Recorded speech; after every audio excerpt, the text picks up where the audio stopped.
ప్రాణమున్నంత వరకు పరిపూర్ణతలో ఎదిగించు. నిందలేని మనస్సాక్షితో నీతిగా నన్ను బ్రతికించు.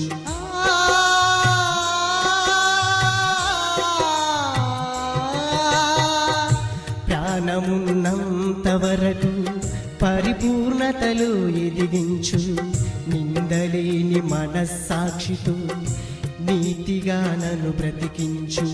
నీవు నన్ను గద్దించినను నిన్నే నేను హత్తుకుంటా. సాక్షిగాలి నీకై బ్రతికి సజీవయాగం నేనవుతా.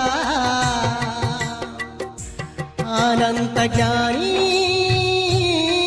విశ్వానికి యజమాని, నా హృదయపు అభిమాని, నా జీవిత చుక్కాని.